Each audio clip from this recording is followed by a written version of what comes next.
નમસ્કાર, મંતવ્ય ન્યૂઝમાં આપનું સ્વાગત છે અને હું છું આપની સાથે હિરલ। બુલેટિનની શરૂઆત કરીએ। અમદાવાદમાં આજે મોડી સ્ટેડિયમમાં આઈપીએલ મહાયુદ્ધ યોજાશે। બ્રિટનના પૂર્વ પીએમ ઋષિ સુનક મેચ જોવા આવશે। 4 ગણા ભાડા ચૂકવી લોકો આવ્યા છે। આઈપીએલની પંજાબ અને બેંગલુરુ વચ્ચે ફાઇનલ મેચ રમાવાની છે, ત્યારે ક્લોઝિંગ સેરેમની ઓપરેશન સિંધુની થીમ પર યોજવાનું નક્કી કરવામાં આવ્યું છે। ક્લોઝિંગ સેરેમનીમાં સ્ટેડિયમને તિરંગા કલરની લાઇટથી સજાવાશે અને સિંગર શંકર મહાદેવન સ્ટેડિયમને ગજવશે। મેચ જોવા માટે દેશ દુનિયામાંથી મોટી સંખ્યામાં ચાહકો અમદાવાદ આવી રહ્યા છે, ત્યારે મુંબઈ, પુણે, બેંગલુરુથી અમદાવાદ આવતી ફ્લાઇટના ભાડા પણ લગભગ ડબલ થઈ ગયા છે।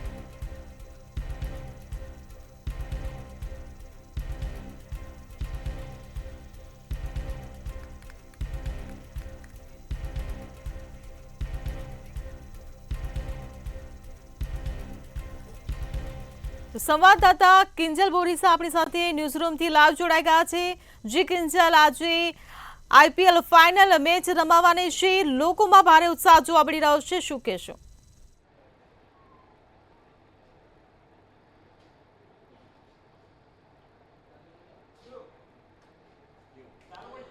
જે ચોક્કસથી અમદાવાદના નરેન્દ્ર મોદી ક્રિકેટ સ્ટેડિયમમાં આજે આઈપીએલની જે 18મી સિઝન છે તેની ફાઇનલ મેચ રમાવાની છે અને આરસીબી અને પંજાબ વચ્ચે આજે ફાઇનલ મુકાબલો છે તે થવાનો છે। 7:30 વાગે મેચ છે તેની શરૂઆત થશે, પરંતુ અત્યારથી જ જે સ્ટેડિયમની બહાર જે દર્શકો છે તેનો જમાવડો જોવા મળી રહ્યો છે। લોકોને સ્ટેડિયમની અંદર જે પ્રવેશ છે તે પણ આપવામાં આવી રહ્યો છે, કારણ કે આરસીબી છે તે 8 વર્ષ બાદ જે ફાઇનલમાં પહોંચ્યું છે। ત્યારે જો પંજાબની વાત કરવામાં આવે તો પંજાબ છે તે 11 વર્ષ બાદ જે ફાઇનલમાં જે પ્રવેશ મેળવ્યો છે, ત્યારે બંને ટીમો છે તે કપ મેળવવા માટે જે પોતાની કમર છે તે કસી રહ્યા છે, કારણ કે અગાઉ જે ક્વોલિફાયર 1 રમાઈ હતી ત્યારે પણ આરસીબી અને પંજાબ બંને વચ્ચે મુકાબલો થયો હતો અને ત્યારે પંજાબે 8 વિકેટથી હાર્યું હતું અને આરસીબીએ જીત મેળવીને સીધી જે ફાઇનલમાં પ્રવેશ છે તે મેળવી ચૂક્યો હતો। ત્યારે પંજાબ છે તે મુંબઈ ઇન્ડિયન્સને હરાવીને હવે ફાઇનલમાં પહોંચ્યું છે। ત્યારે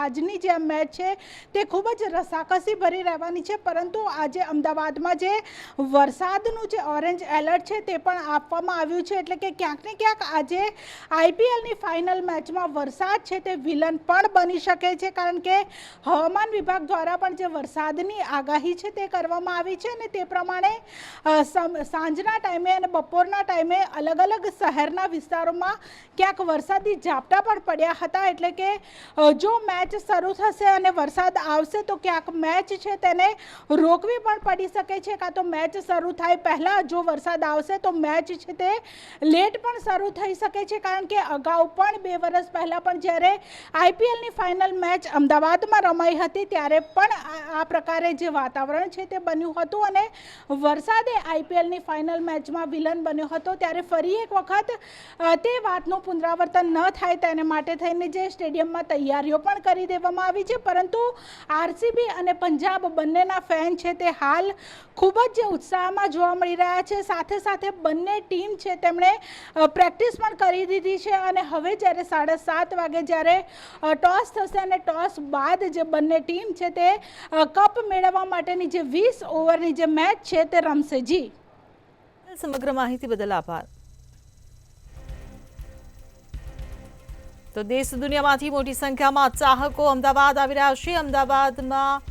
અમદાવાદ આવતી ફ્લાઇટના ભાડા પણ લગભગ આ મેચને લઈને ડબલ થઈ ગયા છે। તો ઓપરેશન સિંધુની થીમ પર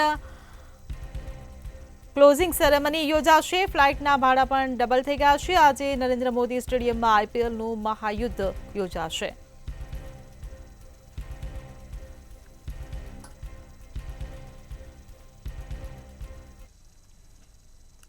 રાજ્યમાં વરસાદને લઈને હવામાન વિભાગ દ્વારા આગાહી કરવામાં આવી છે, ત્યારે રાજ્યના 24 જિલ્લામાં આજે મેઘ સવારીની આગાહી કરાઈ છે। બનાસકાંઠા અને સાબરકાંઠામાં વરસાદની આગાહી કરવામાં આવી છે, તેમજ પાટણ અને મહેસાણાને પણ મેઘરાજા ગમરોળી શકે છે। અરવલ્લી અને મહીસાગરમાં વરસાદની આગાહી કરવામાં આવી છે, તેમજ અમદાવાદ અને ગાંધીનગરમાં પણ વરસાદી ઝાપટાની આગાહી કરાઈ છે।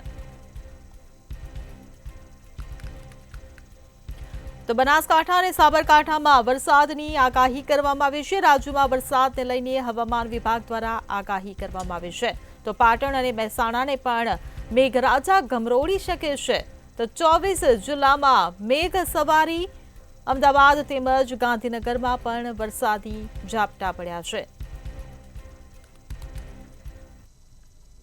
જી બિલકુલથી જો વાત કરવામાં આવે તો જે પ્રમાણે હવામાન વિભાગ દ્વારા જે આગાહી કરવામાં આવી હતી કે આગામી 7 દિવસો સુધી જે વરસાદ છે તે વરસાદના આગમનની શક્યતાઓ છે તે રહેલી છે. જો વાત કરવામાં આવે તો જે પ્રમાણે 7 દિવસ સુધીની જે આગાહી છે તે આગાહી હવામાન વિભાગ દ્વારા કરવામાં આવી હતી, જેમાં ઉત્તર ગુજરાત, દક્ષિણ ગુજરાત અને મધ્ય ગુજરાતના જે વિસ્તારો છે તે વિસ્તારોની અંદર ભારે પવન સાથે જે વરસાદ છે તે વરસાદ ફૂંકાઈ શકે તેવી સંભાવનાઓ રહેલી છે. એટલે કે કહી શકાય કે જે પ્રમાણે હવામાન ખાતા દ્વારા આગાહી કરવામાં આવી હતી તેને પગલે હાલમાં તો ભર બપોરે જે વરસાદ છે તે વરસાદનું આગમન અમદાવાદ ખાતે થઈ ચૂક્યું છે. સાથે જ જો વાત કરવામાં આવે તો આગામી 7 દિવસ સુધી જે વરસાદ છે તે વરસાદ સમગ્ર ગુજરાતને ગમગોળશે. એટલે કે કહી શકાય કે જે પ્રમાણે છેલ્લા ઘણા સમયથી જે ગરમીથી લોકો ત્રાહિમામ થયા હતા, પરંતુ ક્યાંક ને ક્યાંક જે વરસાદ અને ઠંડા પવનના કારણે હવે લોકોને પણ ગરમીમાંથી રાહત મળી હોય તેવું સ્પષ્ટપણે લાગી રહ્યું છે. જી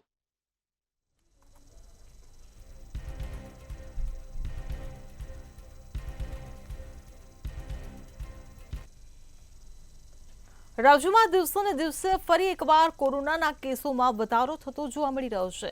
ત્યારે અમદાવાદ શહેરમાં આજે એક જ દિવસમાં કોરોનાના 60 કેસ નોંધાયા હોવાનું સામે આવ્યું, જ્યારે રાજકોટમાં કોરોનાના વધુ નવા 8 કેસ પોઝિટિવ નોંધાયા છે. એક મહિલા અને 7 પુરુષ સહિત નવા 8 દર્દી સામે આવ્યા છે. રાજ્યમાં હાલ 241 કેસ એક્ટિવ હોવાના સમાચાર સામે આવ્યા છે.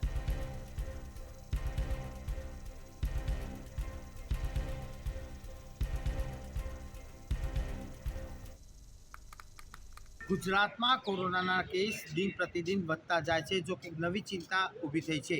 ખાસ કરીને અમદાવાદની અંદર 69 વધારાના કેસ કોરોનાના નોંધાયા છે. અત્યાર સુધી 241 એક્ટિવ કેસ સામે આવ્યા છે. આમ જો જોવા જઈએ તો કોરોનાના કેસની અંદર પશ્ચિમ વિસ્તાર મોખરે છે. પશ્ચિમ વિસ્તારની અંદર વધુ કેસ નોંધાયા હોવાના અહેવાલ છે. તબક્કાવાર જો વિગતો જોવા જઈએ તો રાજકોટની અંદર પણ 8 વધુ કેસ નોંધાઈ ચૂક્યા છે. રાજકોટના એસપી પોલીસ અધિક્ષક હિમકરસિંહને પણ કોરોના સંક્રમિત થયા છે. જોકે પોતે સ્વસ્થ છે અને અત્યારે હાલ હોમ આઇસોલેશન હેઠળ તબીબી સારવાર મેળવી રહ્યા છે.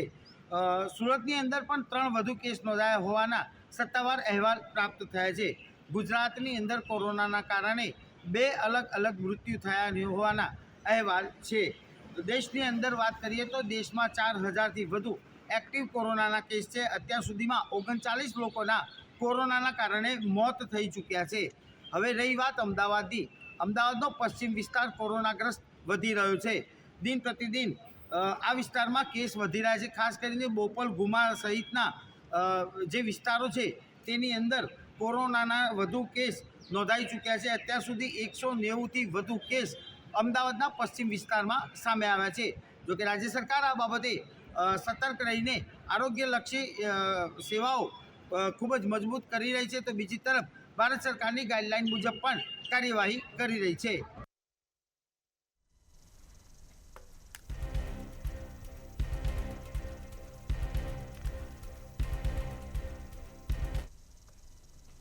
ગાંધીનગર ખાતે ચાલી રહેલી આરોગ્ય કર્મચારીઓની હડતાળ આખરે સમેટાઈ ગઈ છે. આરોગ્ય કર્મચારીઓની લાંબી હડતાળ બાદ સરકારે ચર્ચા માટે આહવાન કર્યું હતું, જે બાદ ગઈકાલે આરોગ્ય કર્મીઓ અને આરોગ્ય મંત્રીની બેઠક યોજવામાં આવી હતી. આ બેઠકમાં સરકારે સમય મર્યાદામાં ઠરાવ પરિપત્ર કરવા માટે વચન આપ્યું છે. સરકારે આરોગ્ય કર્મચારીઓની માંગણીઓ પૂરી કરવા માટે વચન આપ્યું છે.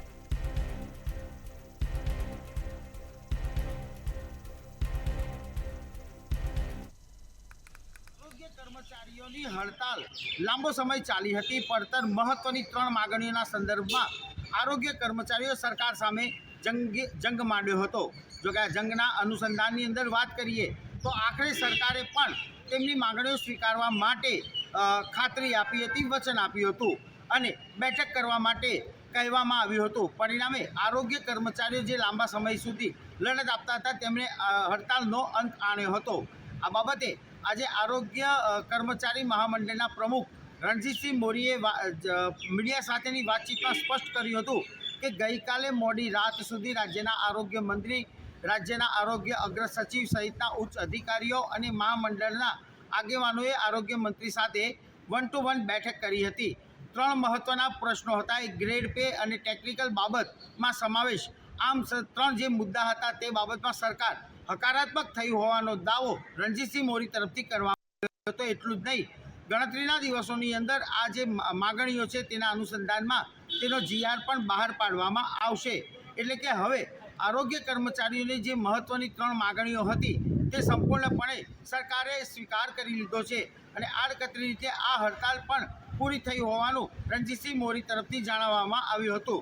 જોકે નવાઈની વાત એ છે કે અત્યાર સુધી સરકાર માત્ર મંત્રણા કરીશું તેવી વાત કરતી હતી, પણ જેમ જેમ કોરોના વધતો ગયો તેમ તેમ સરકારે પણ આરોગ્ય કર્મચારીઓની માગણીઓ પૂરી કરવા માટે રસ દાખવ્યો હતો અને જેના અનુસંધાનમાં ગઈકાલે મોડી સાંજ સુધી આરોગ્ય મંત્રીએ મંડળના પ્રમુખ અને હોદ્દેદારો સાથે બેઠક કરી તેમની ત્રણ માગણીઓનો સ્વીકાર કર્યો છે.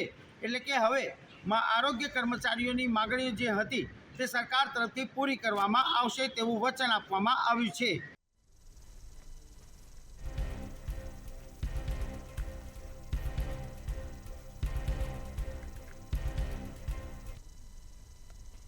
જૂનાગઢ વિસાવદર વિધાનસભાની પેટા ચૂંટણી યોજાવા જઈ રહી છે, ત્યારે વિસાવદર ચૂંટણી અધિકારી સીપી હિરવાણિયાનું નિવેદન સામે આવ્યું છે. વિધાનસભા પેટા ચૂંટણી માટે કુલ 31 ફોર્મ ભરાયા હતા, ત્યારે વિધાનસભા પેટા ચૂંટણી માટે કુલ 22 ફોર્મ માન્ય રહ્યા છે. ઉમેદવારો દ્વારા એકબીજાના ફોર્મ ઉપર વાંધો ઉઠાવવામાં આવ્યો હોવાનું સામે આવ્યું છે, જ્યારે બિલખામાં ભંગાણ થયું હોવાનું સામે આવ્યું છે. તાલુકા પંચાયત સભ્ય ભાજપમાં જોડાયા છે. આમ આદમી પાર્ટીમાંથી રાજીનામું આપ્યું હતું.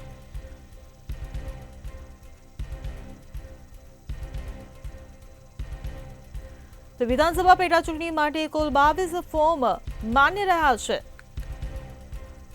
ઉમેદવારો દ્વારા એકબીજાના ફોર્મ ઉપર વાંધો ઉઠાવવામાં આવ્યો હતો, ત્યારે વિધાનસભા પેટા ચૂંટણી માટે કુલ 31 ફોર્મ ભરાયા હતા, જેમાંથી વિધાનસભા પેટા ચૂંટણી માટે કુલ 22 ફોર્મ માન્ય રહ્યા છે. બિલખામાં ભંગાણ થયું હોવાનું પણ સામે આવ્યું છે.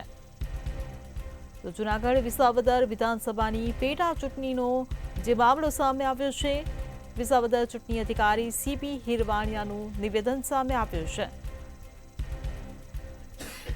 તો વિધાનસભા પેટા ચૂંટણી માટે 31 ફોર્મ ભર્યા હતા, જેમાંથી કુલ 22 ફોર્મ માન્ય રાખવામાં આવ્યા છે. ચોક્કસ કે વિસાવદર વિધાનસભા ચૂંટણીને લઈને હવે માહોલ દિવસે ને દિવસે ગરમાઈ રહ્યો છે, ત્યારે આજે ફોર્મ ચકાસણીનો દિવસ હતો. તમામ ઉમેદવારોને તે પ્રાંત કચેરી ખાતે બોલાવવામાં આવ્યા હતા અને તે સમયે જ ભાજપના ઉમેદવાર કિરીટ પટેલના ફોર્મની અંદર ગેરરીતિ થઈ હોવાના આક્ષેપો અપક્ષ ઉમેદવારે કર્યા છે અને વાંધા અરજી રજૂ કરવામાં આવી છે. લેખિત અને મૌખિક રજૂઆત કરાઈ છે, જેની અંદર સ્પષ્ટપણે કહેવામાં આવ્યું છે અપક્ષ ઉમેદવાર દ્વારા કે કિરીટ પટેલનું જે ફોર્મ છે તેમાં જે સરકાર દ્વારા નિયત કરેલ જે ફોર્મેટ હોય છે તે ફોર્મેટ પ્રમાણે ફોર્મ ભરવામાં નથી આવ્યું. પોતાની મરજીથી ફોર્મ ભરવામાં આવ્યું છે અને તે રદ થઈ શકે છે, પરંતુ અધિકારી દ્વારા તે ફોર્મ રદ કરવામાં નથી આવ્યું તેવો પણ આક્ષેપ કરાયો હતો. આ સાથે તેમણે કહ્યું કે જો કિરીટ પટેલનું ફોર્મ રદ કરવામાં નહીં આવે તો તે કોર્ટના દ્વાર ખખડાવવામાં આવશે. ખાસ કરીને ફોર્મની અંદર જે એક કોલમ હોય છે તે કોલમની અંદર કોઈ લેણા સરકારી લેણા છે તે બાબતની કોલમ હતી ને તે કોલમ જ ગાયબ કરી દેવામાં આવી હોવાનો આક્ષેપ કરાયો છે. આ સાથે અમે જે ચૂંટણી અધિકારી છે વિસાવદરના તેમની સાથે વાત કરતા તેમણે જણાવ્યું કે અનેક જે છે અપક્ષના છે અને ત્રણેય જે પક્ષના ઉમેદવારો કુલ 22 જેટલા ઉમેદવારો મેદાને છે. આજે ફોર્મ ચકાસણીમાં જે ડમી ઉમેદવારો હતા તેમના ફોર્મ પરત ખેંચી લેવાયા છે, એટલે કે હવે 22 ઉમેદવારો અપક્ષ સહિત મેદાનમાં છે અને એકબીજા ઉમેદવાર અનેક જે ઉમેદવારો છે તેની સામે વાંધા અરજીઓ છે તે રજૂ થઈ છે. આ તમામ વાંધા અરજીઓની ચકાસણી કરવામાં આવશે, તપાસ કરવામાં આવશે અને બાદમાં જ આખું એ ડિક્લેરેશન છે તે બહાર પાડવામાં આવશે. આવતીકાલે જે ફોર્મ ખેંચવાનો છેલ્લો દિવસ છે, એટલે આવતીકાલે પણ કઈ નવા જૂની થઈ શકે તેવા એંધાણ છે. બીજી તરફ આજે આમ આદમી પાર્ટીમાં પણ એક જે રીતે જે કાર્યકર હતા આમ આદમી પાર્ટીના તે હવે ભાજપમાં જોડાયા હોવાની વાત આવી રહી છે. જુનાગઢ તાલુકાનું જે બિલખા ગામ છે કે બિલખાના આપમાં એક ભંગાણ થયું છે તાલુકા પંચાયતના સભ્ય જે હતા નિર્મલસિંહ ચાવડા તેમણે હવે ભાજપને સમર્થન આપ્યું છે. ઉમેદવાર કિરીટ પટેલને સમર્થન જાહેર કર્યું છે અને આજે જે કેસરીઓ ધારણ કર્યો હતો એટલે ચૂંટણીના દિવસો હવે શરૂ થઈ ગયા છે. વિસાવદર વિધાનસભા બેઠક પર નવા જૂનીના એંધાણ હવે દરરોજ જોવા મળે તો નવાય નહીં. જ્યારે આજે ફોર્મ ચકાસણીના દિવસે પણ ક્યાંક પ્રાંત કચેરી ખાતે ગરમાવો જોવા મળ્યો હતો. જોવું રહ્યું આગામી સમયમાં કેવો માહોલ આ ચૂંટણીને લઈને રહે છે. જી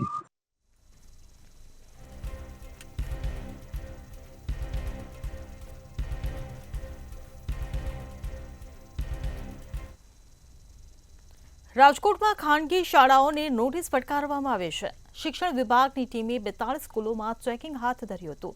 ત્યારે રજાના દિવસે શાળા ચાલુ રાખવા બાબતે તેમજ ગણવેશ મુદ્દે અને સ્ટેશનરી મુદ્દે નોટિસ ફટકારવામાં આવી છે. ફાયર સેફટીના મુદ્દાને ધ્યાનમાં લઈને પણ ચેકિંગ હાથ ધરવામાં આવ્યું હતું. શહેરની 42માંથી 25 શાળાઓને નોટિસ ફટકારવામાં આવી છે.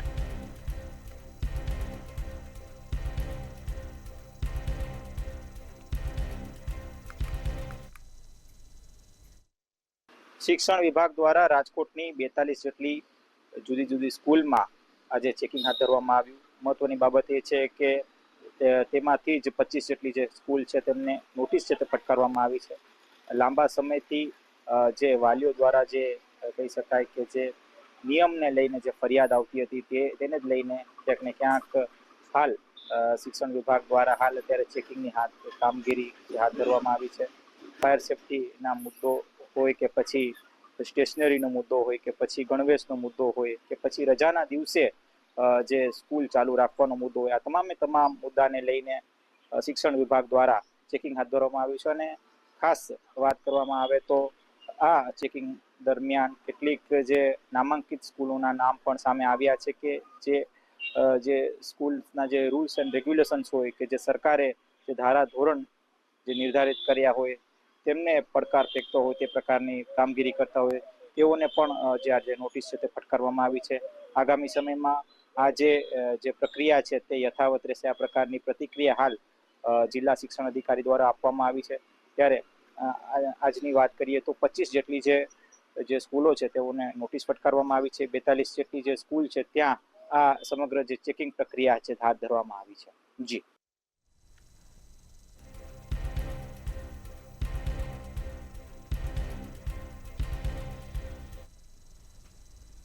વડોદરામાં ડેરી વિવાદ સામે આવ્યો છે. ડેરીના પ્રમુખે કહ્યું કે સાવલીમાં થતા કામોમાં ભ્રષ્ટાચાર ન થાય તેનું ધ્યાન રાખો. આ મનરેગા યોજના નથી. મોટા માથાના નામો કાલે ખુલતા હોય તો આજે ખુલે. અમે તેનાથી ડરતા નથી, અમે ઉપરવાળાથી ડરીએ છીએ. તો બીજી તરફ કંપનીના એમડીએ ધારાસભ્યના આરોપોને ફગાવ્યા હતા. તેમણે કહ્યું કે આમાં કોઈ તથ્ય નથી. અમારા દ્વારા કરવામાં આવેલી તપાસમાં કોઈ કૌભાંડ સામે આવ્યું નથી. અમે તપાસનો રિપોર્ટ જિલ્લા રજિસ્ટ્રારને મોકલી આપ્યો છે.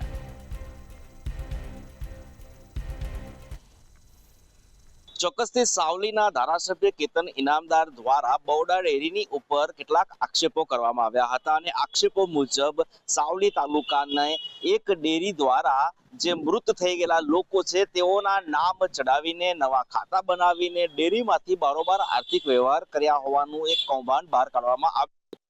અલબત્ત આ સમગ્ર મામલે તેઓએ ડેરીના ઉચ્ચ સત્તાધીશો તેમજ વર્તમાન મેનેજિંગ ડિરેક્ટર અને ડેરીના પ્રમુખ સહિત તમામ લોકો ઉપર આક્ષેપ કરીને વડોદરાની સૌથી મોટી કહી શકાય તેવી સહકારી સંસ્થા બરોડા ડેરી ઉપર આક્ષેપો લગાવ્યા હતા. આ આક્ષેપોને લઈને જે વિવાદ છે એ વિવાદ હવે શમવાનું નામ નથી લેતો.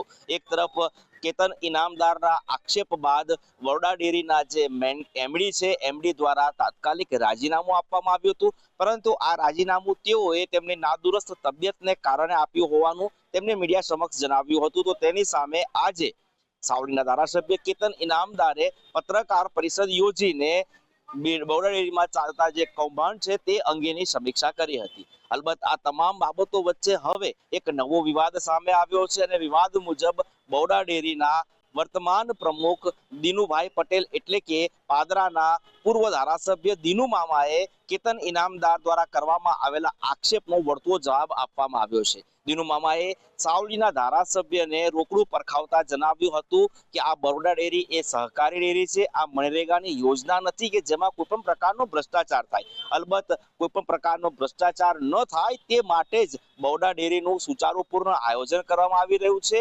અને તમે જે આક્ષેપ લગાવ્યા છે, આક્ષેપની સાથે અમે પૂર્ણ તપાસ પણ કરી છે અને તપાસના અંતે કોઈ પણ તટસ્થ વાત બહાર આવી નથી. હવે તમારે સાવલી તાલુકાની અંદર ચાલતો જે ભ્રષ્ટાચાર છે તેના પર ફોકસ કરવાની જરૂર છે, તેના પર તમારે તમારું ધ્યાન કેન્દ્રિત કરવાની જરૂર છે.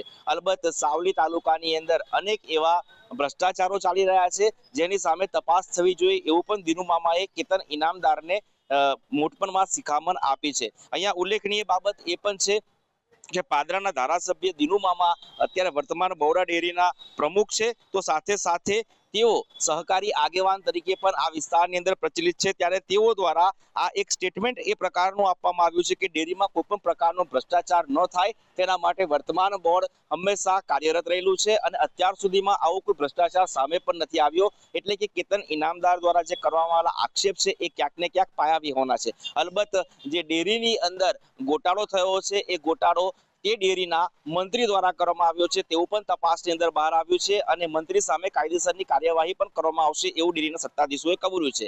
અલબત્ત આ સમગ્ર મામલે હવે સાવલીના ધારાસભ્ય કેતન ઇનામદાર અને બરોડા ડેરીના પ્રમુખ દિનુ મામા સામે આવી ગયા એવું સ્પષ્ટ દેખાઈ રહ્યું છે.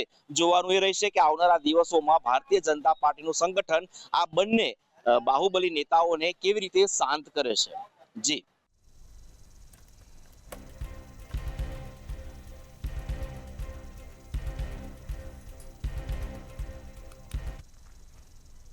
મહેસાણાના ખેરાલુ પ્રાથમિક શિક્ષક સહકારી મંડળીમાં કૌભાંડનો મામલો સામે આવ્યો છે, જેમાં શિક્ષકોની નાણાં ધીરનાર મંડળીમાંથી લાખો રૂપિયાની ઉચાપત કરવામાં આવી હોવાની ફરિયાદ નોંધાઈ છે. મંત્રી જસુ ચૌધરીએ ₹47.38 લાખની ઉચાપત કરી છે, જેમાં ઉચાપત કરવામાં વ્યવસ્થા કમિટીએ મદદ કરી હોવાનું સામે આવ્યું છે.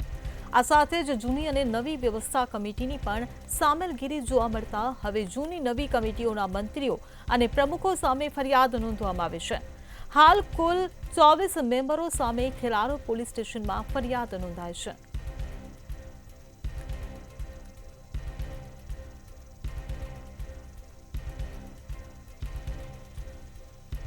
સંવાદદાતા અલ્પેશ પટેલ આપણી સાથે ફોનલાઈન પર જોડાઈ ગયા છે. જે અલ્પેશ, મંડળીમાં કૌભાંડ આચરવામાં આવ્યું છે, 24 સામે ફરિયાદ નોંધાઈ છે, વધુ શું કહેશો? ચોક્કસ જણાવ્યું કે જે મહેસાણા જિલ્લાના ખેરાલુની અંદર ખેરાલુ પ્રાથમિક શિક્ષક સહકારી મંડળી કૌભાંડ મામલો સામે આવ્યો છે અને જે અગાઉ પણ આની રજૂઆતો ઘણીવાર કરવામાં આવી હતી કે ભાઈ ઉચાપત થઈ છે અને તેને લઈને હાલ ફરિયાદ પણ નોંધવામાં આવી છે. શિક્ષકના જે નાણાં ધીરધાર મંડળીમાંથી ઉચાપત થઈ છે અને ₹47.38 લાખની ઉચાપત કરવામાં આવી છે અને તે જસુ ચૌધરી નામના મંત્રીએ આ ઉચાપત કરી છે અને તેને લઈને ઉચાપત કરવામાં વ્યવસ્થા કમિટીએ પણ મદદ કરવામાં આવી હતી અને જૂની વ્યવસ્થા કમિટી અને નવી વ્યવસ્થા કમિટીએ પણ સામેલગીરી થઈને આ ઉચાપત થઈ હોય એવું સામે આવ્યું છે અને જૂની અને નવી વ્યવસ્થા કમિટીઓના મંત્રીઓ અને પ્રમુખો સામે હાલમાં તો ફરિયાદ કરવામાં આવી છે અને મંત્રીઓ અને પ્રમુખોની સાથે વ્યવસ્થા કમિટીના સભ્યો સામે પણ હાલમાં તો ફરિયાદ નોંધવામાં આવી છે અને કુલ 24 મેમ્બરો સામે ખેરાલુ પોલીસ સ્ટેશને ફરિયાદ નોંધી છે અને પોલીસે હાલમાં તો જે આ 24 મેમ્બરો સામે જે નોંધી છે ફરિયાદ તેને હાલ પકડવાની તજવીજ હાથ ધરવામાં આવી છે.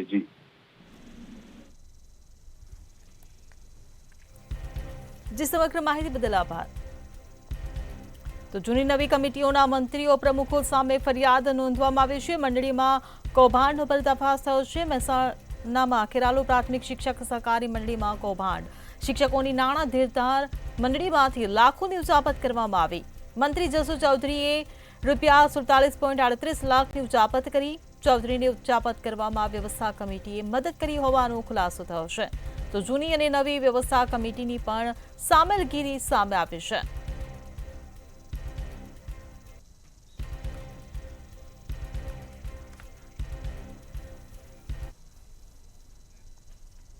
બુલેટિનમાં હાલ બસ આટલું. સમાચારોની અપડેટ માટે જોતા રહો મંતવ્ય ન્યૂઝ. નમસ્કાર.